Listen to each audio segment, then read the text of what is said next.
मैं तिलावत के लिए दावत देना चाहता हूँ उस्ताद कुर्रा कारी और मुकरी हज़रत मौलाना कारी मोहम्मद सुलेमान महमूद बुढ़ीवालवी रहमतुल्लाह अलैह को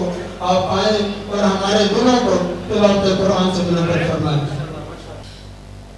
أعوذ بالله من الشيطان الرجيم. بسم الله الرحمن الرحيم.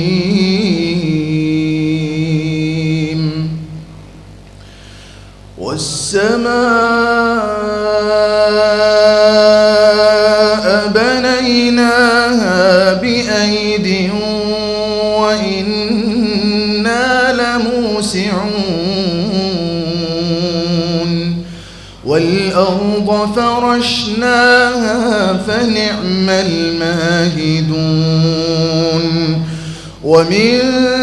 كل شيء خلقنا زوجين لعلكم تذكرون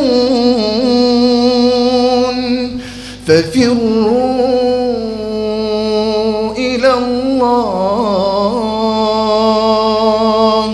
إني لكم منه نذير مبين ولا تجعلوا مع الله إلها آخر إني لكم منه نذير مبين كذلك ما أتى الذين من قبلهم من رسول إلا قالوا ساحر أو مجنون أتواصوا به بل هم قوم طاغون فتول عنهم فما أنت بمنوم وذكر فإن الذكرى تنفع المؤمنين وما خلقت الجن والإنس إلا ليعبدون ما أريد منهم من رزق وما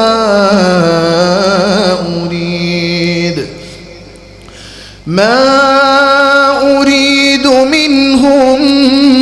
من رزق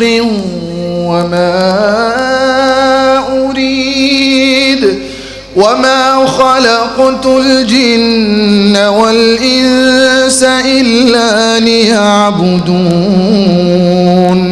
ما أريد منهم من رزق وما أريد أن يطعمون إن الله هو الرزاق ذو القوة المتين إن الله هو الرزاق ذو القوة المتين فإن للذين ظلموا ذنوبا مثل ذنوب أصحابهم فلا يستعجلون فويل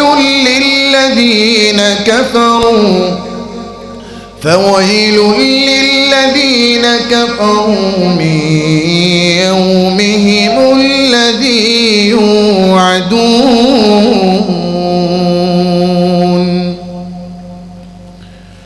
بسم الله الرحمن الرحيم. والضحى والليل إذا سجى ما ودعك ربك وما قلى وللآخرة خير لك من الأولى ولسوف يعطيك ربك فترضى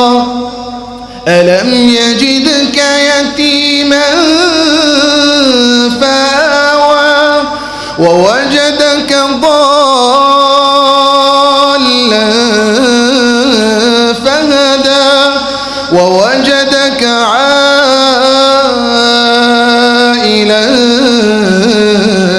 فأغنى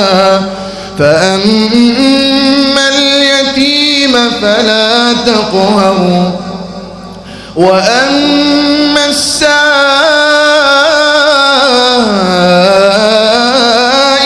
فلا تنهر وأما بنعمة ربك فحدث صدق الله العظيم.